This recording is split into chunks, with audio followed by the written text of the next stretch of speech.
Hello, everybody, and welcome back to the General Eclectic Podcast with Rod Dreher. I'm your host, Kale Zeldin, and we are here for the first episode of season 3. Rod, can you believe that we've been doing this? We're into our third round around the sun. So pretty exciting, man. How you been? Yeah, it is, Kale, and you ain't got no better looking this whole time. I'm sorry to tell you. It's a shame. It's a shame. You know.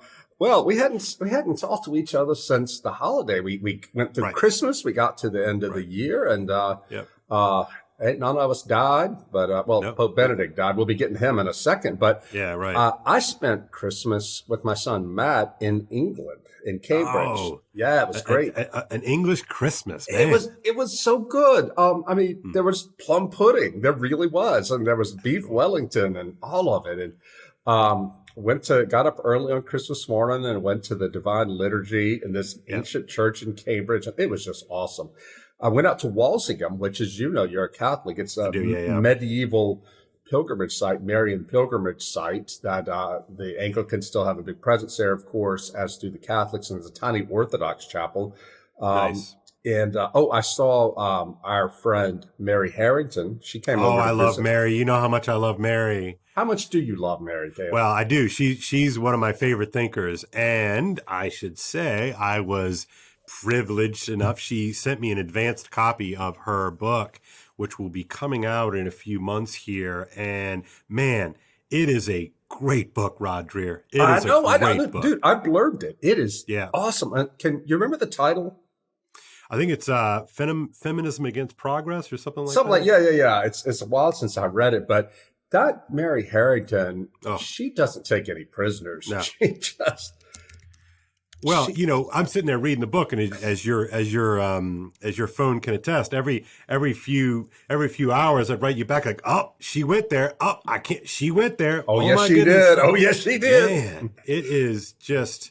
It's really incredible. Feminism Against Progress is the name of the book, and it's coming out in the UK in a couple of months. March, and then the US afterwards. So I am going to prevail upon you to use any and all influence that you have to get Mary back on the program. Oh, she'll do it. You'll like this. I told her because I got a text you. I said, "Oh, Mary, Kale Zeldin says hello." She goes, "Oh, I love Kale." Well, because I'm her worst fanboy. Like on Twitter, I'm always like retweeting her. Like, oh, Mary's so smart. She's so great. But she is. I mean, she's really deeply insightful. And I have a theory about this, and I kind of I realize that I am interested and intrigued by people who are in but not of the milieus, right? Mm-hmm. And what I mean by that is that I think liminal figures see more deeply and more truthfully than those of us that are embedded kind of in our various and sundry establishments. And Mary reminds me in this regard, Rod, Mary reminds me of you. And then what I mean by that is that you are, because of your history, because of your trajectory, as a kind of a sort of a prototypical nun, N-O-N-E, even though your parents sort of identified in some sort of identitarian way with the Christian faith. I think Methodist, right? The Drehers were always Methodist, even though we didn't go to church. Yeah, so that's classic. And then, of course, you sort of, move out of that into sort of nun space, N-O-N-E space, do the sort of the classic college thing, but you start reading and you kind of read your way into Catholicism and Christianity, and then, of course, Catholicism. And then, of course, you got beaten out of it with your reporting, especially on the abuse crisis and the failure of the hierarchical church to sort of live up to its own standards. At any rate, everybody knows this, and now you're Eastern Orthodox, and now you've been Eastern Orthodox for longer than anything else in your life, right? Almost 17 years Orthodox. Yeah, that's right. So yeah. So at any rate, I've always said to you that I appreciate your position to be able to see and then also to tell certain truths about things that those of other people can't. And I think that people talk to you in some weird way because, they know that you're not, that you're kind of this inside outside figure. And so we'll get to the Benedict thing in just a second, because I do think that you have specific kind of eyes and ears to see and hear things. But I think Mary's in a similar situation, given her own life trajectory, which she goes into in the book, right? You know, she's sort of... we can't talk too much about the book now, but give a little background on her life. Well, you know, Mary is not, you know, if she even kind of considers herself a conservative, which is, you know, again, I don't want to put words into her mouth. I mean, she doesn't sort of self-identify. She does identify as a reactionary. And she said on another podcast that she was sort of considered herself a kind of post-liberal feminist, right? And she's like in her mid-30s, I would guess, in her mid-30s. She's I think she's 10 years or so younger than me. So I think she's about 40. Okay, yeah, that would make sense, just judging by looking at her. About 40. And she, anyway, she said that, you know, to call herself a post-liberal is not really accurate. She's a reactionary, right? And anyway, I think given her own trajectory, you know, she was sort of all in. She says in at one point, you know, I liberaled as hard as anybody else has ever liberaled before, right? So she arrives at her position sort of through the maw of her own life trajectory, similar to you. And I think given that perspective, or given that, you know, she's kind of an outsider just watching things, she's able to see, I think, deeply in a way that some of us can't. Well, it's going to be exciting to read her book and see how people react to it. I mean, she and this woman, Louise Perry, I think you read her book too, The Case Against the Sexual Revolution.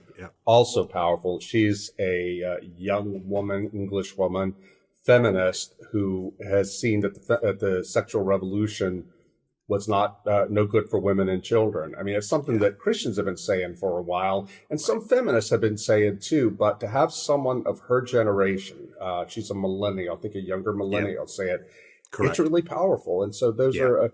It's interesting to go to the UK, a place that is just going further and further down the drain into post-Christian insanity. And yet to meet these exciting younger thinkers, people like Calvin Robinson, the very tall Anglican or breakaway Anglican priest, black guy whom the Church of England would not have because he actually seems to believe in the gospel.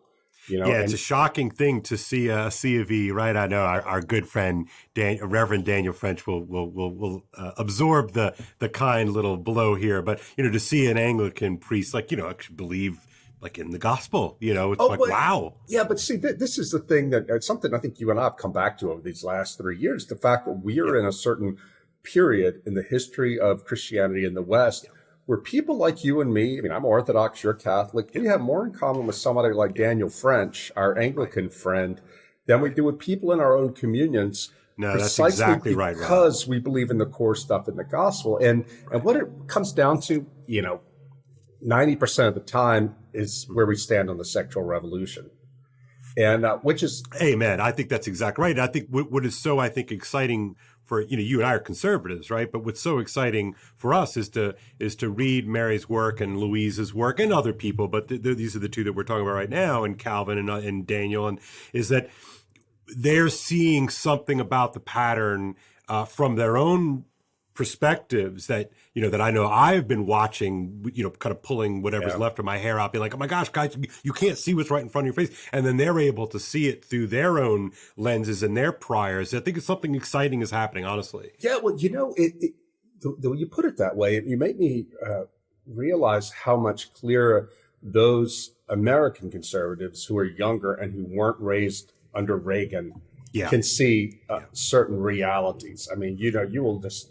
A lot of these people who were raised under Reagan, like the boomers and some of the older Xers, people my age, they just can't bring themselves to see the world through any other lens. And that's why I think the intellectual leadership of the right is passing to younger people, not because Reagan was bad, but just because times have changed in the same way that these old school Democrats who were brought up under the New Deal and the Great Society just couldn't shift and understand what was happening with the forces in our culture that brought us Reagan. Yeah, it seems to be seems to me rather that we human beings have a propensity to fall in love with our own frames, right? That the frame becomes more important than the thing that the frame allows you to see, right? Oh, And we well adopt said. frames, right? So we adopt frames so that we can see the truth, that we can apprehend reality. And I think it's very tempting to make it about the frame rather than what you see. I know I'm Well, yeah, just no, no. repeating Well, this myself. is look, man. This is human nature. I've, Right. you and I And look, talked. I want to. We need to guard against this at all Yeah, times. I would think. yeah. Yeah. One of the things that one of the real blows I took when I moved back down to Louisiana with my family to Yeah. small Star Hill is I went to my mom and dad. I'd been there a couple of months, and I saw somebody in town. I'm not going to get specific. Was posing a direct and dangerous threat to someone in our family. And I said to my mom and Right. dad, "This is what's happening. Y'all are the only ones in a position to keep this bad thing from happening." They turned on me and were like, "I can't believe you would say that sort of thing," because their framework told them that their son who came here from the city with all his cynical ways, looking at this Right. kindly local person who is good as gold, blah, blah, blah. Isn't this awful what our son is saying? And don't you know, within a year, everything happened like I said it was. And my parents were Wow. like, "Oh my God, we didn't see it coming." How could one know? Right. I And know. that's I know. always Well, like the, I say that not to like, crack on my parents, but just to say right, that, right. Yeah, this fair. this is human nature. All of us can fall into that. Because Totally. for them, the just they couldn't accept anything that violated the frame of the world, the order in which they saw the world, and that, my friend, is a nice segue into talking about Pope Good. Benedict. Yep. Great. Because that's relevant to his life too. He died on the 31st of December while we were all out for break, and 95 years old, I believe he was. He was a Pope Emeritus for longer than he was Pope. I went down to Rome for his funeral. We could talk about that in a bit, but I want to bring him up in context of this discussion because having read over the past week or so since he died, having read Peter Seewald's authoritative biography of Benedict. Link is below in the notes, guys. Yeah, Seewald knew him and talked to him since 1992. They've been close correspondents. It really struck me that Ratzinger, above anybody else in the Catholic Church at that level, understood the times and understood them deeply and understood them since the 60s. He was really one of the great intellects of our time. Yes. And this is something that we in America, even though we knew that a lot of liberals in the church, a lot of theologians didn't like him, God's Rottweiler, Panzer Cardinal, things like that, which weren't true. But I don't know about you, but I had no idea at all how hated he was by the German theologians and by European theologians. It was so scandalous and so vicious. And you know what it was? It was 100% about the sexual revolution. He would not bend on the sexual revolution, and they called him every name in the book. But you know what? That man was right. And in 100 years, in 1,000 years, if we're all still here, people will remember Joseph Ratzinger. They won't remember Hans Kung or any of the people who attacked him in the name of the sexual revolution. Yeah, it's interesting. That's another corollary, of course, with Louise and Mary's work, right? This the sexual revolution and really trying to come to terms with it. And of course, it's interesting links to paganism, and it's interesting links to the technium, right, or the machine, as Kingsnorth calls it, right. But there's this ability for some people to kind of see through the dressing, to see through the outer trappings of a thing and into the soul of a thing. And I think that Benedict really did. I mean, the address that you're referencing, Rod, it was in 1958, and it was called "The New Pagans and the Church." Yeah. By then, I think he was Father Ratzinger at that point. I don't even think he was Monsignor Ratzinger, right? To be fair, but that he could sort of see that so clearly in 1958. I mean, it's before the council, and it is, before the pill, which is also really interesting because I think if a memory serves, I think the pill is 61, something like that. Yeah, maybe something like that. Now, the whole sort of contraceptive issue, of course, was sparked in terms of the larger church, not just the Catholic Church, but all of Christendom in 1930 with the Lambeth Council, right? The Anglicans, under very sort of careful and scripted ways, afforded couples in certain circumstances, and and all of that, right?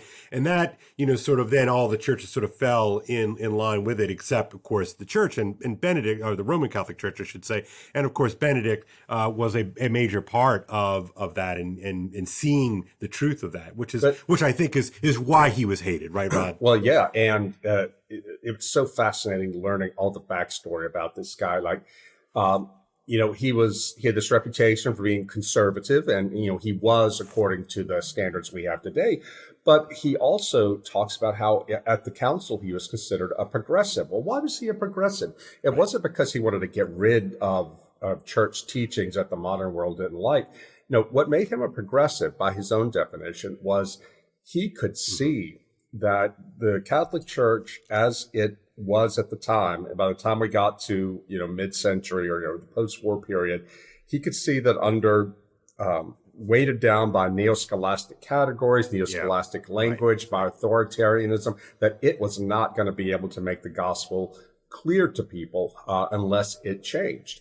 And he was alive, right? I mean, or alive, yeah. My sense of sorry to interrupt here, but my sense of it is that he recognized that the sort of the tired neo-scholasticism was a kind of a dead letter office, right? That it had lacked the kind of vitality that it would need in order to answer the challenge of the new paganism, Precisely. Right? And I think that's so essential.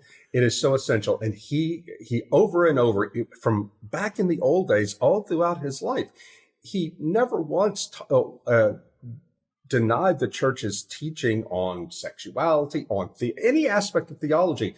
He was for the council because he wanted to do the things that would make it easier for the church to proclaim the authentic gospel, authentic Catholic teaching in the modern world. Now, the tragedy there is he as much as he saw coming, he didn't see that it was going to get as bad as it was. He had taught, in Tübingen in Germany and different German universities in the post-conciliar period, and he was just wrecked by the radicalism that was unleashed at the time. Yeah, tell me that story. That's a great story. So he's a professor at Tübingen, right? Tübingen, yeah. At Tübingen, sorry, yeah. And so what happened? Like, this is a great story. Which story are you talking about? You talk about like he was sort of just appalled by the behavior, like of students, right? The students. There was like this mass demonstration there of, I think, theology students who were saying, "Cursed be Jesus," and it was like the world turned completely upside down. There was some prominent German theologian that said the Catholic Church won't be truly reformed until we have a black pregnant woman pope.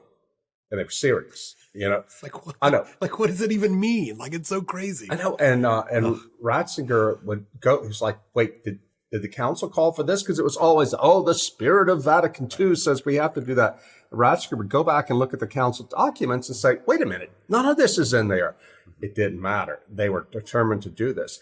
And, what that tells me, Kale, about, it's been over the course of our lifetime, yours and mine. Yeah. We see a lot of people on the Catholic traditionalist right, say, if they had never called the council, none of this would have happened. Right. Which is just, as you would say, it's copium in the worst way. It's just not true. It's just not true. No, because the stuff going through the culture was just that toxic and overwhelming. And anyway, and I would just add, sorry, not just the sort of the toxicity of the ambient culture, but the fragility of a church, like of an institutional church, both at the sort of the level of the leadership, but also just the level of the rank and file parish. Clearly, they were not up to the challenge. Clearly. No, they weren't. No, you're saying that reminds me of back in 2002. When I was working at National Review, I did a cover story on the Netherlands, on what happened to the Netherlands. Oh, I remember that. Yeah, it was. Yeah, go ahead. It was really, really shocking because I love the Netherlands. I've been going there for years. I had pen pals there in high school and stuff, and I was shocked to discover that even into I think the 1930s, the Netherlands was second only to Ireland in terms of the number of missionary priests, Catholic priests it sent out. I mean, Holland, which today unbelievable. is a It's Catholic unbelievable. wasteland, yeah. Yeah. So anyway, I interviewed a Dutch historian, and I asked him what happened, and he said, "Well, the Second World War happened. They were occupied by the Germans, and that did such incredible violence to their country that after the war was over, they went back to try to put everything back together like it had been before and pretend it never happened. But everything was so fragile that when the first winds of the counterculture started blowing in the early 1960s, everything instantly collapsed because people didn't have it in their hearts to believe." Yeah, I think this is such a rich, you use the word pretend, Rod, and I maybe riff a little bit on that because I think that is part of the pattern that I see, now around us, that there's a lot, and again, this is not really ideological, right? It's not like just the left does this or just the right does, or, it seems to be independent of your political priors, that we seem to be really motivated by pretend.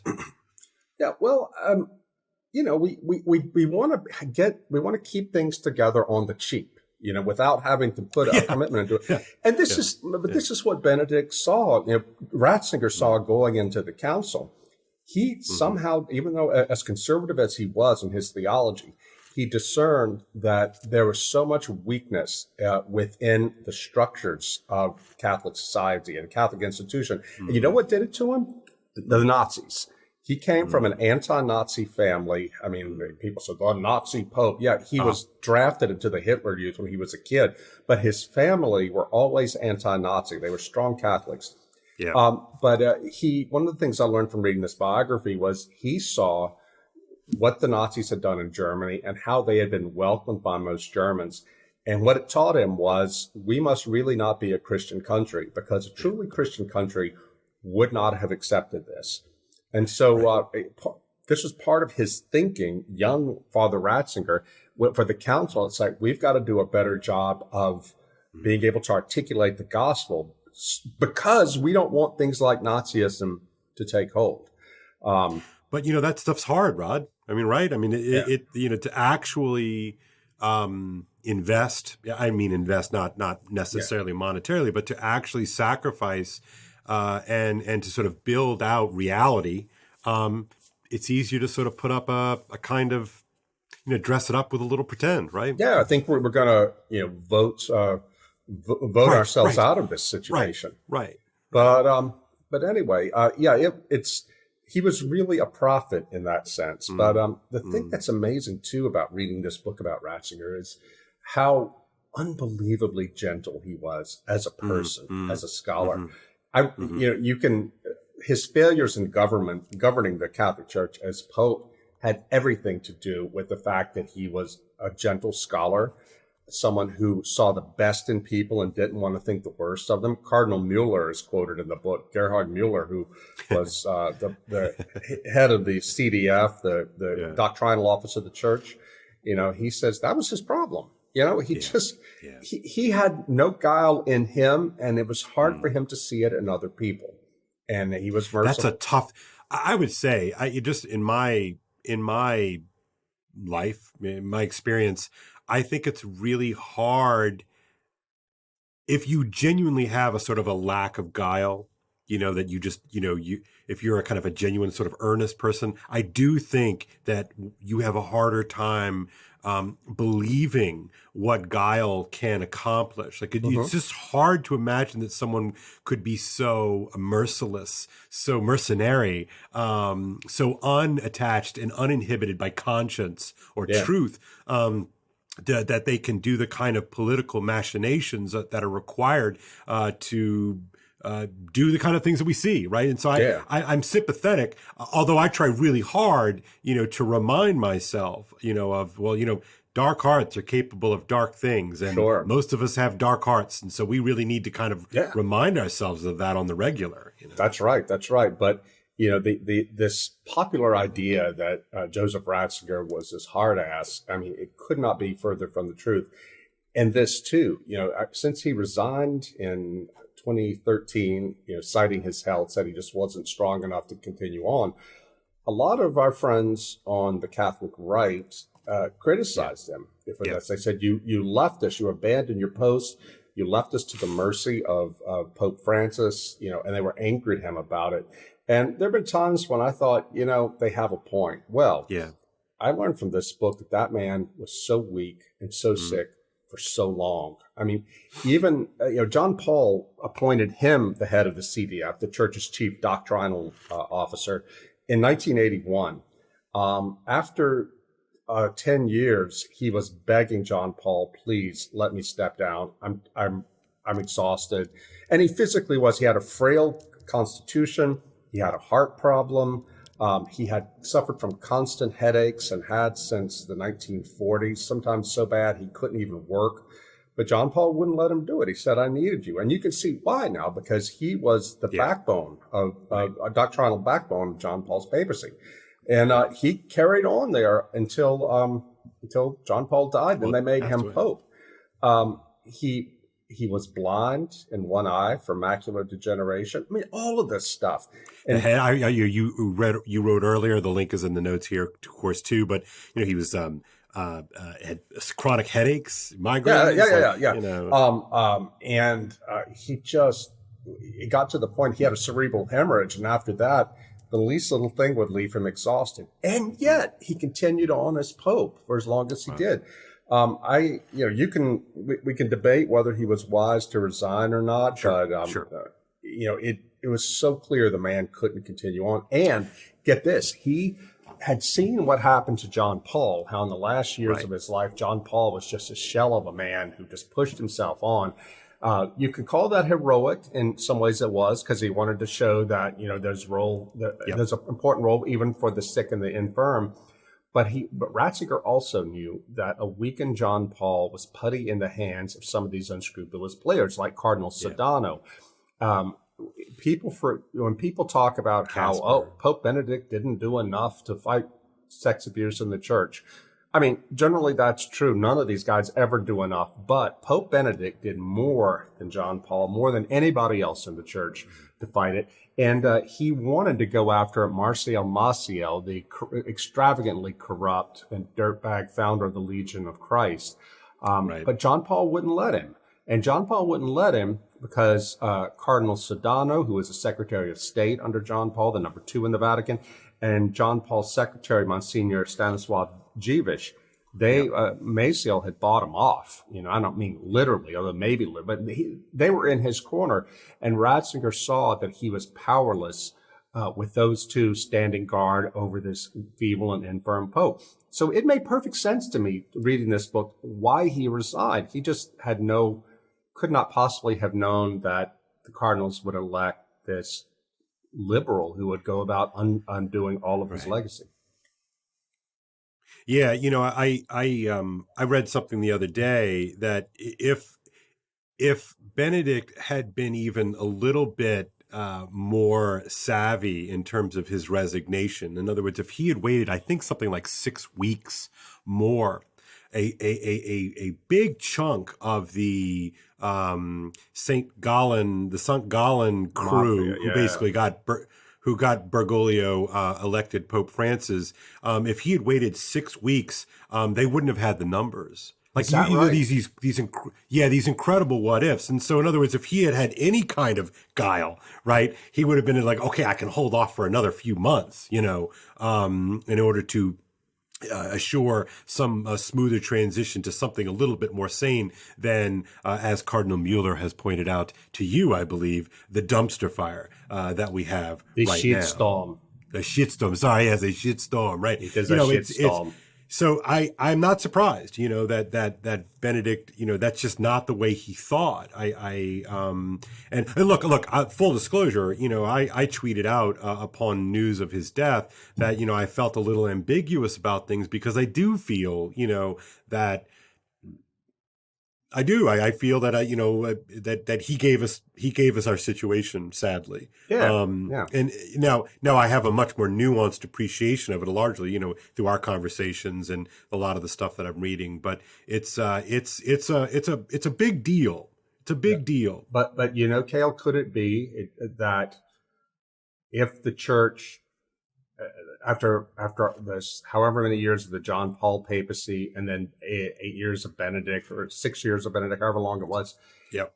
If things could fall apart so quickly, if Benedict resigning, is it the case, like we were talking about the council just now, that things were so rotten anyway? I mean, that's a good point, man. That's a great point, and I think that bears repeating. If I'm understanding you correctly, basically that if the council comes along in the early 60s, and along with the surrounding cultural chaos of the coming sexual revolution, was so able to dismantle and disrupt, if you will, the sort of the day-to-day machinations or the day-to-day operations of the church. Not even a decade into the Francis pontificate seems to have had a similar kind of disruption and dismantling of the JP2 B16 détente, right? Sure. All right, well, think about it like this. We have Pope Francis is hell on the Latin Mass crowd. You know, we all know this. It's just terrible. They're the worst people in the whole church, according to Pope Francis. Rigid, pharisaical, and all that. You know, and like everybody else, they have their own problems. But the Latin Mass people are not the problem in the church. You know, exactly right. And Benedict himself, he gave them the Latin Mass back because he saw, why should we do this?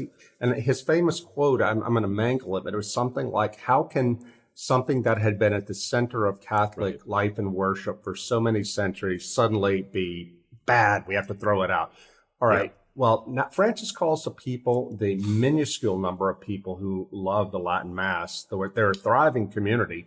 They're small. He calls them the worst thing in the church. All right. But Francis also extols Father James Martin, the, pro-gay, pro-transgender, Jesuit based in New York, who is constantly being taken to the Vatican to meet Francis in front of the cameras and all that. This guy is a total sexual revolutionary within the church, though he's a Jesuit, so he knows how far he can go.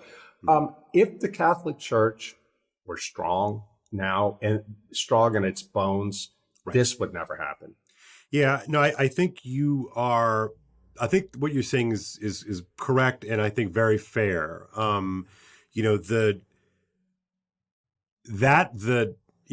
C.S. Lewis in a different idiom, of course, in Abolition of Man, he talks about these people who are, bringing about the abolition of man. He calls them debunkers and conditioners, and he's got another couple of names for them. But it is clear that somebody like Father James Martin, S.J., operates exactly in that mode, right? That he is all about debunking sort of traditional Christianity and conditioning, giving people a pass, affirming them in their wrongness, right? I mean, it works. It clearly works. And he has an audience because they wanted to hear it. They wanted to. You're right. They were conditioned by the culture. In the Seewald biography of Benedict, he quotes some German theologian who supported Ratzinger, who's saying that all these theologians today, Catholic theologians, they want the Catholic Church to be, conform itself entirely to middle-class European lifestyles, right, and prejudices. Similarly, today with those theologians in America, not just theologians, but ordinary Catholics. Yeah. I wish it weren't true, but you begin to see why Benedict kept talking about that the church is, if it's going to survive this, it's going to survive in small communities. Now, that was something, too, that really surprised me reading this biography, because I knew, because Monsignor Gainsfine, his secretary, had come out in 2018 when I was in Rome and given this incredible speech endorsing my book, The Benedict Option. And, Again, Rod's retelling of that story is in a great post that it's also in the notes here. It's a fantastic story. Yeah, and I was blown away by it. But reading the Seewald book, I understood better why Pope Benedict authorized his secretary to come give that speech, because he saw, Joseph Ratzinger saw over the course of his professional lifetime the corruption of the elites in the Catholic Church, the theological elites. And he knew that the church, the faith had to get was going to have to depend on small communities of the really convinced, of the little people. I mean, when I was at his funeral in St. Peter's Square, I mean, I put this on my blog a couple times. I saw this Bavarian Catholic family from a small town, the small town where Benedict's father came from, and they were beautiful. They just were simple country people who were there because they loved Christ and they loved Joseph Ratzinger. That's the people that Ratzinger, the greatest Catholic theologian of the 20th century, that's the people he was speaking for and to. And he talked about what I call the Benedict option. But yeah, I love this. You've always sort of quipped, right, that Benedict XVI was always sort of the shadow Benedict. The second Benedict of the Benedict option. Yeah, I love that. I love that. But why do you say that, Rod? What led you to say that? Well, because I didn't know how deeply he had already formulated these thoughts. I did it. I used that because I had come across in my research for the Benedict option that famous speech he gave on German radio about, in the future, the church is going to lose all its privilege and wealth and all that, but it's going to be carried into the future by a small group of the truly committed whose light from their faith will shine through the darkness. I said, that's exactly what I'm talking about here. Yeah, well, it turns out it wasn't just pretty words for him. He had thought about this a long time. And this too goes back to his idea for the council, the Second Vatican Council, the idea that the Catholic faith cannot be something that is just in a de-Christianizing society. The depth of the Catholic faith can't be something just for the experts, because we're going to lose if it stays there. He wanted to make the richness of the faith much more accessible to ordinary people. Because I think he must have seen, Kale, that, in a post-Christian society, and it had to be a post-Christian civilization that would welcome the Nazis, that, the church needed to be prepared for this. And I got to say, he talks in his writing about the age of Antichrist. Seewald quotes him on this. He doesn't talk about, the Antichrist is coming tomorrow. He may have believed that. I don't know. But he said that what Antichrist means is the turning of the human into a machine. Whoa. Okay. Now this is something I've been really thinking a lot about lately. Oh, so, no. Man. I was reading this. I'd never come across that before, but it's in Seewald. Said this is something Paul Kingsnorth has been talking about. A lot of people have. But Ratzinger got there first. And he was saying that, this is what's attacking the church and attacking the faith. It's not just attacking the church and the faith, it's attacking humanity. And insofar as the church is unable to understand itself and be confident enough to resist that, we're going to lose. And humanity, man, is going to be abolished. Ratzinger got it. And when Ratzinger, this prophetic figure, when he talks about the only way the church is going to be able to come through this is in small groups, I'm thrown right back to what Father Cassian Folsom, the founding prior of the Benedictine monastery in Norcia, told me in 2015 when I first visited there. I told him the Benedict option idea, and he looked at me and said, well, I think you're right. And the truth is, the only Christians who are going to make it through what's to come are going to be those who live some version of that idea. Again, it's all there in Ratzinger. There's that internet meme, NGMI, not going to make it. Like if you think X, Y, or Z, I don't know what to tell you, but you're NGMI. And it really is remarkable to me. I think about the figure of Benedict and other historical figures, of course, who lived through the Second World War. And what would it have been like, Rod, the American experience of the Second World War, as the First World War, frankly, was a horror only really for the soldiers who fought it. Yeah. And, you didn't see Star Hill get destroyed. I didn't see Metairie, Louisiana get destroyed.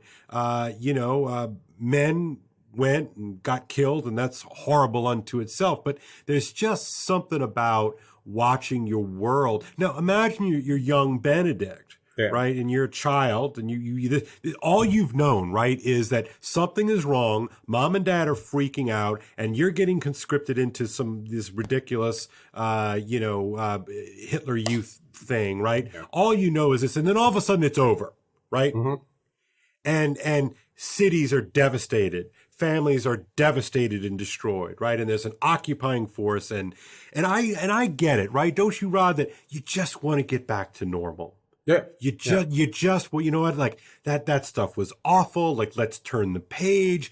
Anything that reminds me of old stuff, I want to get away from that, because we got here, you're making this quick, kind of mental calculus, right? That we got here because of bad stuff in the past. So let's just get rid of the past stuff and let's just start something fresh, start something new. I gotta think that that's a powerful, motivating spirit. Yeah, when I was researching Live Not by Lies, I read this memoir of a Jewish woman, a Czech woman, who had survived the Holocaust, made her way back to Prague, her home city. Most of the Jews had been murdered by the Nazis. Right, of course. And she ended up becoming a communist. And she said in her memoir, because she abandoned communism because it murdered her husband.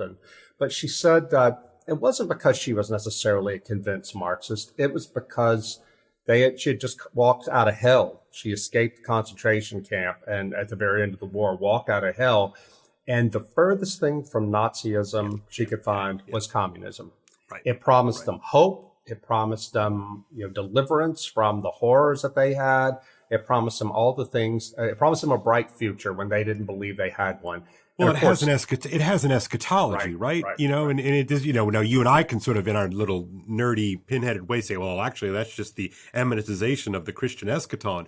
But the wounded, suffering person sees teleology as well, thank you, that I need something to look forward to. Yeah, side note on that point, I read a book this week called The Dawn of Christianity by a historian named Robert Knapp, and he was talking about the early church and why it took off, and he talks about how theology really didn't have much to do with it.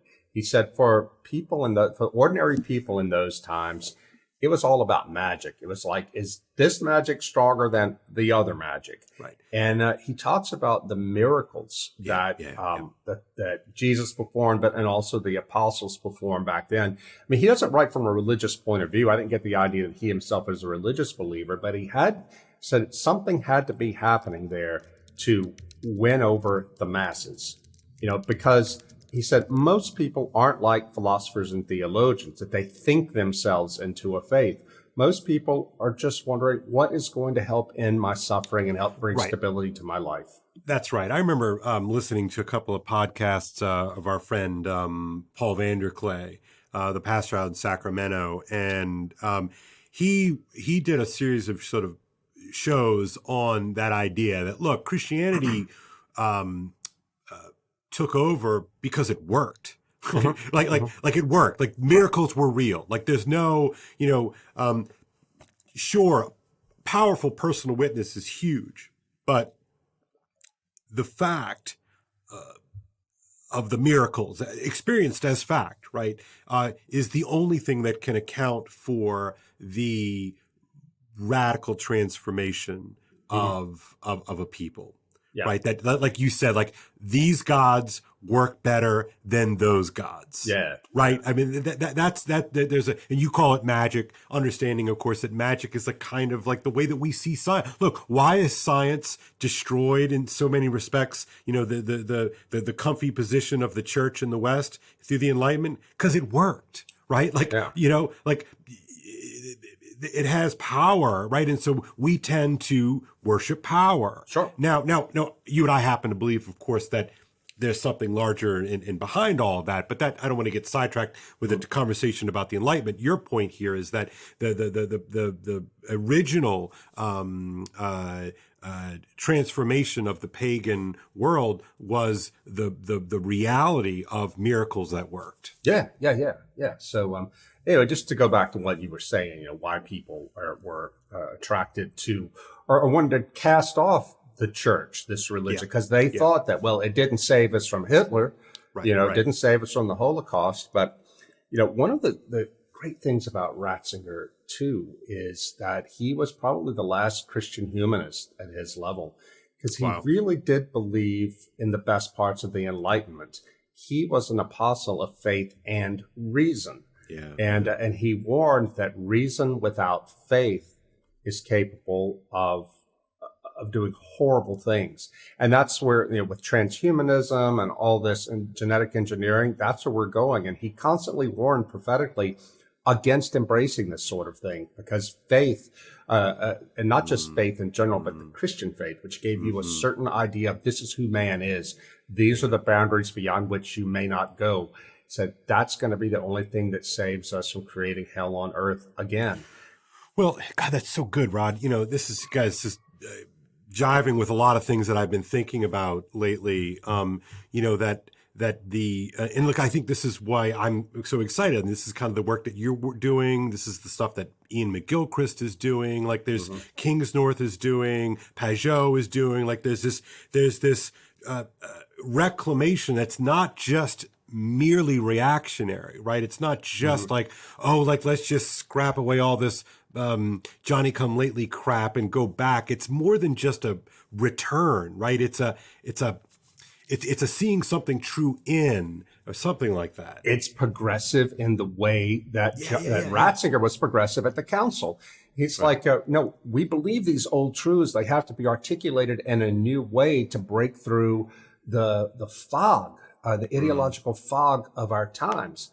And one thing I wanted to mention before we go on is, Ratzinger gave a speech as Pope at Freising in Germany. I didn't know anything about it until I read the Seewald book, but you can find it on the Vatican website. It's in the post I did earlier today, in which he talked about the need for the church to be less worldly, to step back from the world. And he said, I'm not talking about stepping back from the world and just sticking to ourselves. I'm saying that if we're going to bring the power of the gospel and the Christian witness to change the world, then we have got to step away from worldliness in order to discover who we really are again. And I was like, dude, that's the whole problem. The problem with the Benedict option, is, I've said a million times, its reception. People completely missed it. And it turns out, I didn't know this till I read Seewald, they missed it with Ratzinger too. They were saying, "Oh, he just wants to be a pure church where the church, goes and hides in the mountains." I'm like, God, I wish I'd met him in my life. We could have commiserated on that. Yeah. And again, I'm going to do what I always do, but I'm going to take this back to two men who lived through the First World War. The war to end all wars. Tolkien and Lewis, and they both lived through that particular hell, as we all know. But unlike everybody else in their generation, essentially, instead of buying the hell, right, buying the nihilistic hellscape that was revealed in the wake of the trenches in World War I and the wake of the gas chambers in World War II, they recognized that more nihilism is not the answer, that instead of giving over to those particular siren songs of the devils, rather that this is when we need meaning all the more. And so they both recognize the allure of power, right, that you're talking about. I mean, but it's so commonplace now, but it's like there's something about the power of the One Ring. It's like we all think we can use that power. Right. We all think that we can sort of, to use McGilchristian terms, left brain our way into heaven. But we can't. Right. That there's that is sort of to give ourselves over to the machine. Maybe that's to give ourselves over to power, worshiping power for the sake of power, rather than worshiping the crucified Galilean. Right. Well, and this brings us to maybe the final point before because we've got to talk about the funeral itself before we go. Yeah, please. I read a book by Antonio Socci, Socci. It's he's a Catholic writer, Italian guy, and I forget the name of it now. I blogged about it. Go ahead. I'll get it. Go ahead. Yeah. Anyway, he wrote about Benedict's resignation. This came out a few years ago. And he's a conservative. But he talks about Benedict resigning in the sense of relinquishing power to conquer as a lamb. And he talks about it in terms of the apocalypse, Sochi does. And I don't want to mangle his argument here because I read a lot this week, but it reminded me of something I read in N.T. Wright, Tom Wright, the Anglican bishop who writes best-selling books. When I went on my trip in early December to the churches of Revelation in Asia Minor, Turkey, I took a commentary that Tom Wright wrote about what those churches meant to kind of help me understand what was going on. And what's the name of that book again, Rod? I want to put that in the link. Tom Wright's book, Revelation. The Tom Wright book, yeah. Yeah, Revelation for Everyone. It's a simple commentary. But it was really helpful to me. But Tom Wright is writing about what the book of Revelation means. And he takes up the question of why would God allow this? Why would God allow the world to go into such, an apocalyptic devastation before the end? And he says the logic here is the same logic that we saw in the story of, in the gospel story, the story of the passion, the crucifixion, that God had to allow the enemy to do his absolute worst, to lay it all out there so it could be fully destroyed. And that, says Tom Wright, is what's happening in the book of Revelation. The final destruction of all evil is going to require it to really show itself for what it's worth. Well, it made me think about maybe that's what Ratzinger was doing by his resignation, whether he realized it or not. I mean, he may have realized it. He told people that, God told him to do this, that he had prayed about it and wrestled with it. But the fact after he stepped away and Francis came in and we began to see the auto destruction of the Catholic Church under Pope Francis, all the things that are happening, could it be that Benedict XVI, by stepping away, by refusing the ring of power, allowed the forces that were destroying the church anyway to have full reign, and that God, in some sense, is allowing this to happen for the resurrection of the church? I mean, I don't know, but it's something that's I interesting. think about. No, that's great. I've been thinking about this. Is it best? I'm going full Lord of the Rings nerdery right here, but is it best to understand this as a kind of like the Frodo option, right? That it's not Boromir who wants to take the ring and take the fight to the enemy and blah, that kind of chest thumping kind of thing, but it's Frodo and Sam, right, in this weird sort of way that have to kind of fail, right? I mean, they fail, right? It's only because Gollum is worse than they are, right? And bites off his finger, right, and then goes into Mount Doom, blah blah blah. Anyway, the point there is that maybe that's right, Rod. Maybe that we have to take Benedict's prayer life seriously. Again, you don't have to be a Catholic or not, whatever. It's like you have to take his prayer life seriously. You have to take his intellectual formation seriously. You have to take the fact that he was a serious man and a good man seriously, right? You can't pretend otherwise. And you could argue and quibble, right? Mm-hmm. But so you have to take his intuitions for real. Yeah. Right. Well, and that this was not a frivolous man.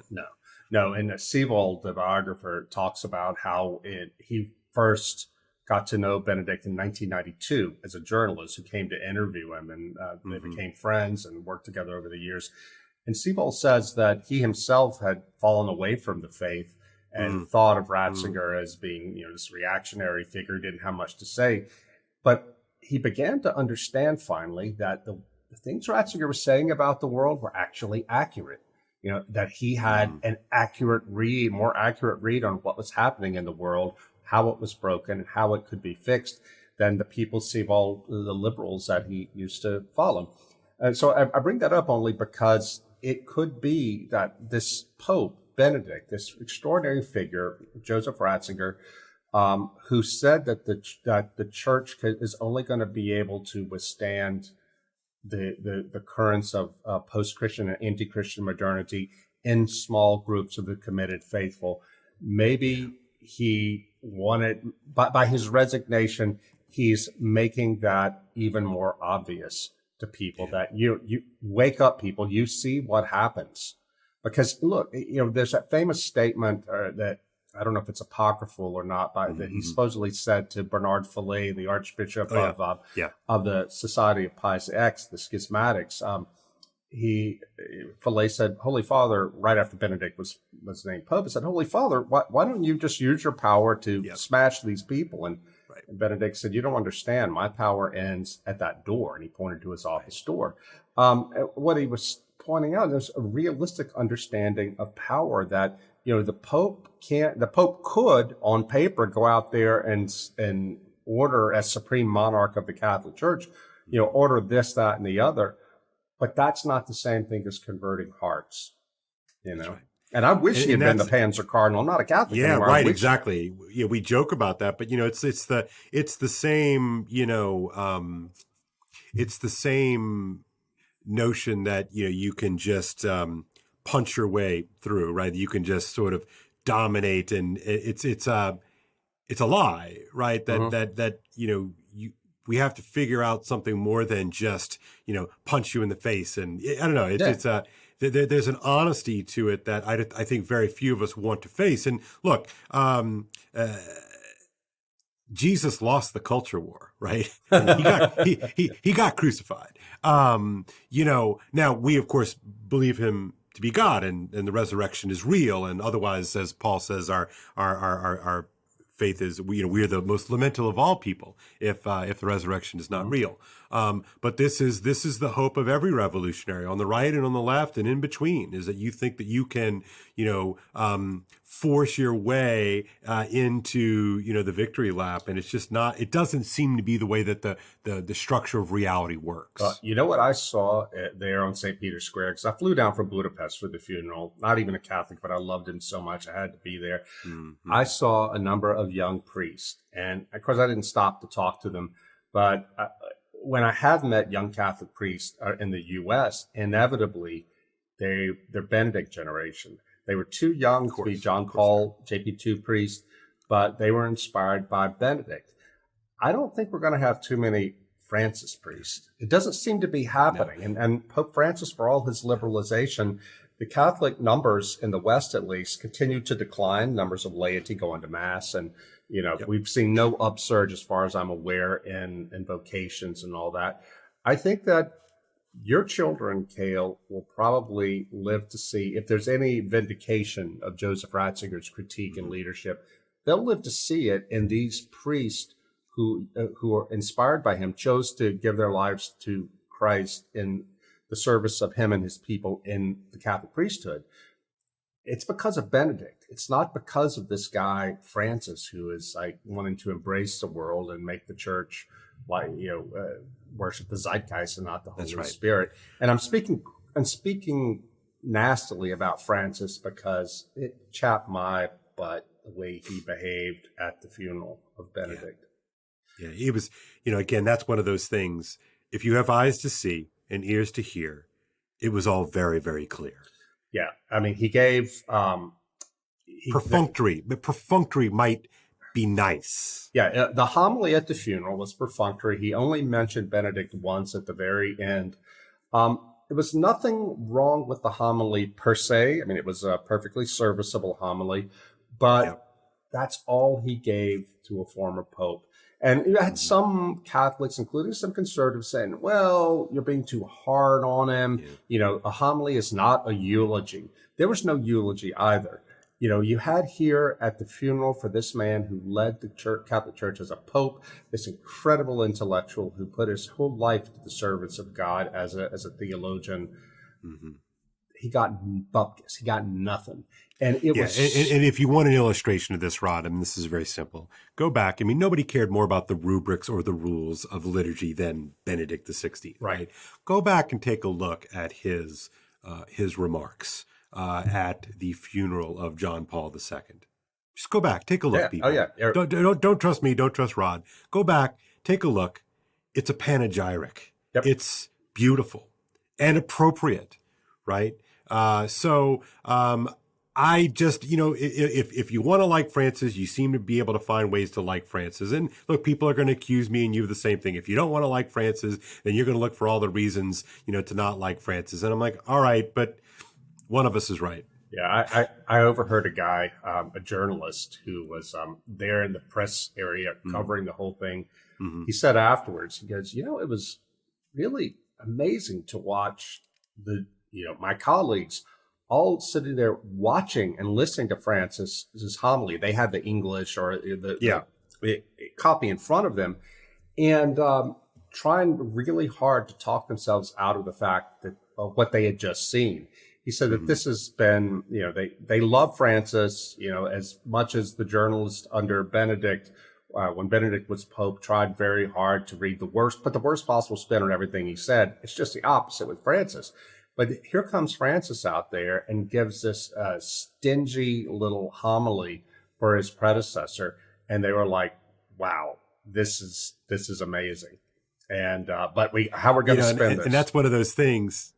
Yeah, and that's one of those things. Like if you're a veteran watcher of the sort of all things Roman, as these guys are, right? They know all the stuff that's not said, they hear, right? All the stuff that's not done physically, they see, right? And if you know, it was a pretty masterful performance of pettiness, honestly. It was. So let me ask you, my Catholic friend, what's coming now? Benedict is in the ground. He's buried in the crypt of St. Peter's.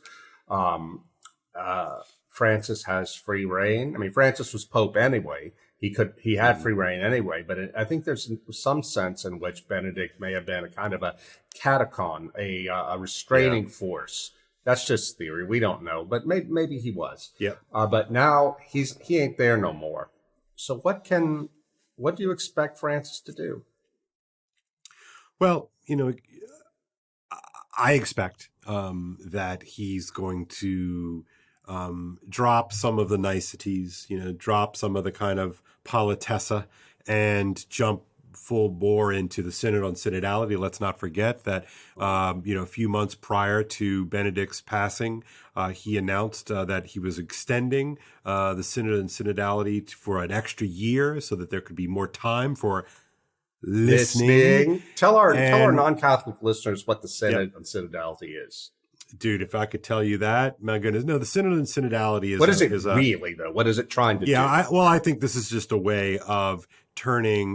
the way of calling for Vatican III without calling for Vatican III. Manufacturing consent for further liberalization. Yeah. It seems pretty clear to me that that's where, again, progressiveness in full speed ahead. But again, Rod, and I tweeted about this actually this morning in a different way, but the whole notion of progress, right, is predicated on a notion that there's somewhere to progress to, right? So if I'm on a trip to Budapest and I can measure my progress to Budapest, but if I'm just on a trip, I'm not being progressive unless there's somewhere to go. And it's always curious to me that the progressives love to move the proverbial goalposts, right? It's always over around. So, I just think that there's going to be more liberalization. I think that the presbyterate is going to continue to be depressed. I think that the laity are going to fall away. And I think that this is, if I'm being honest, which I'm trying to be honest, I think this is all on purpose.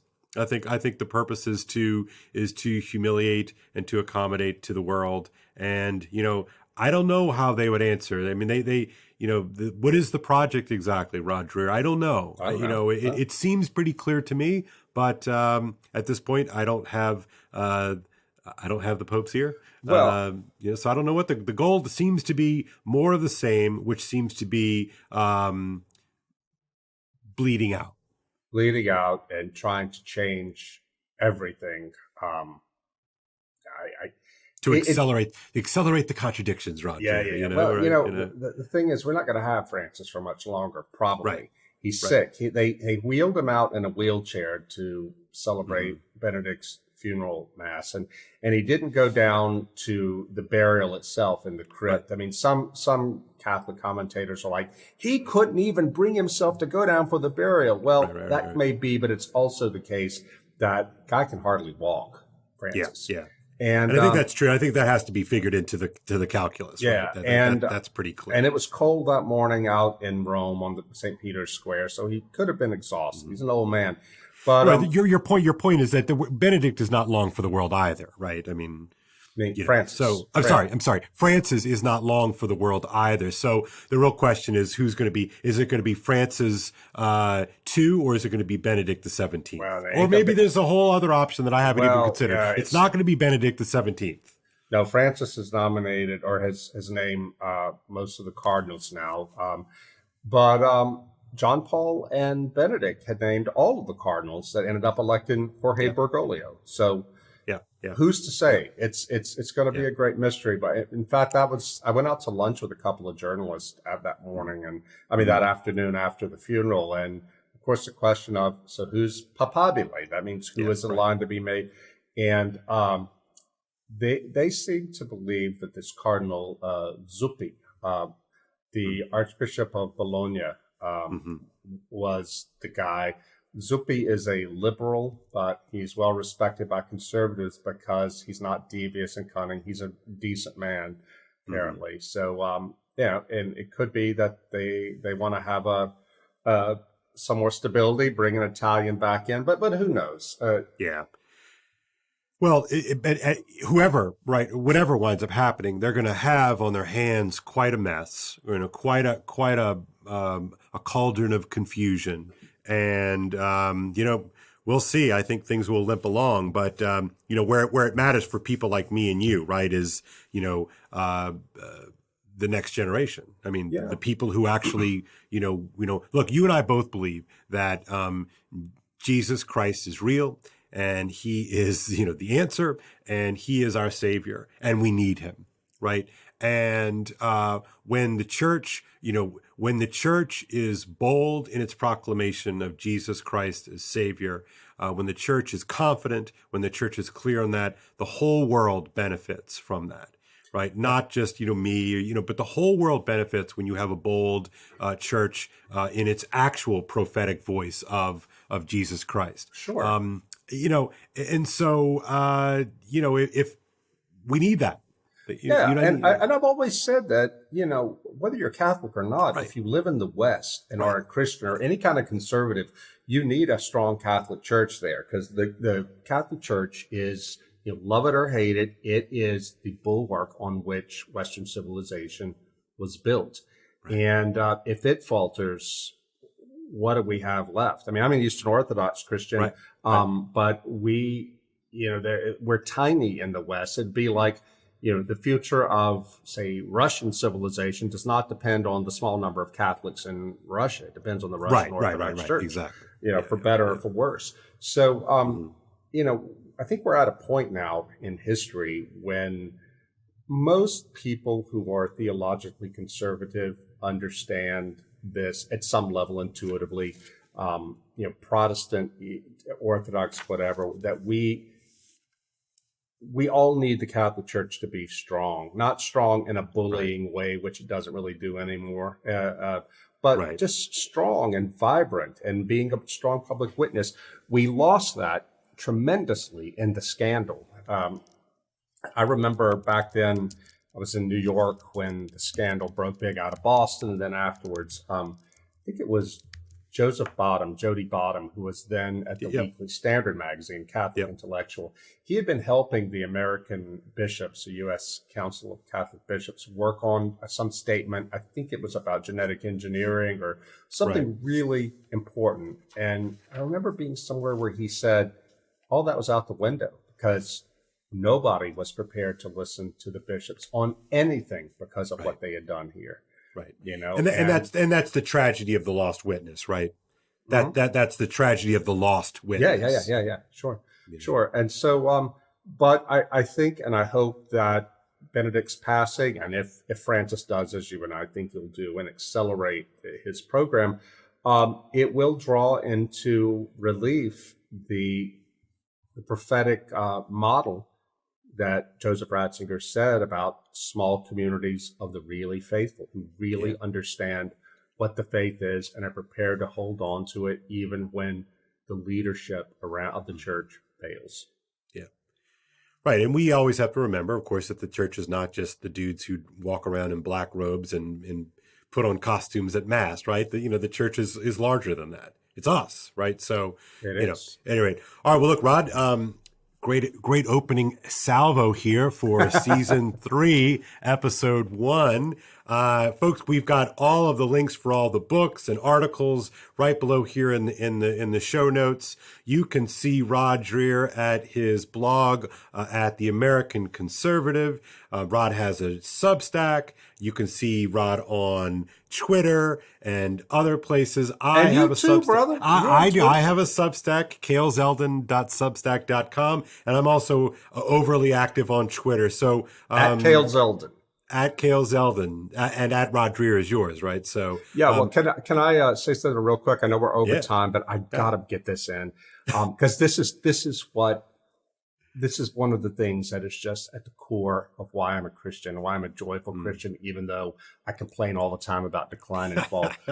Over a couple of years ago, I was traveling somewhere in Europe promoting one of my books, and I met this Italian man. He must be in his 30s now. School teacher, Stefano. And he'd come out to one of my things. Anyway, long story short, Stefano told a story about how he had been raised in a communist family in Rome, and no faith at all. And then all kinds of things happened. I'm not going to get into it here, but it culminated in a miracle. An angel came to him and he was converted. And eventually he converted his whole family to Catholicism. And I said, that's one of the most amazing stories I've ever heard. Well, I wrote to him a couple months ago and said, hey, I'm writing this book about reenchantment. I'd really love to get your story in there. Would you write it down for me? Well, he sent it to me the other day, finally. He said, this was hard for me to write. And I ended up putting the whole thing on my Substack. That's because it's a little bit too woo-woo for the blog. But he talks about in there about what happened to him was he was a college student then. Yeah. He comes out of he's standing on the street in Rome with his cousin. A homeless man across the street walks over to him and said, hi, Stefano, I finally found you. And begins telling him about his life, about things he had done, and said, Jesus Christ wants you to know that you don't have to be afraid anymore. And he witnessed to him. And then he fell on the ground, the homeless man. Stefano had never seen this man before. And began to say the Our Father. And after each line of the Our Father, he would praise God for having allowed him to complete his mission to meet Stefano and proclaim the gospel to him. Well, needless to say, Stefano converted, total change of life because he had been into drugs and said he had been a blasphemer and all kinds of things. Wow. And then ultimately, he witnessed to his family. They converted. Even his communist father on his deathbed accepted Christ. Now, I bring that up here, Kale, to say that after we spent this whole hour talking about Joseph Ratzinger, what he witnessed to in his life, the problems in the church and all that, that's what it's about. Joseph Ratzinger died with these words on his lips. Jesus, I love you. Mm-hmm. There it is. There it is. The greatest theologian in the Catholic Church in the 20th century. That's what he died saying. That's the heart of it. Those are the most important words he could have said. So good. That's so good. Man, all right. Well, that's great. Rod, we will, I guess, see each other next week for another exciting episode. Thank you so much, brother. We'll see you next time. Bye, everybody.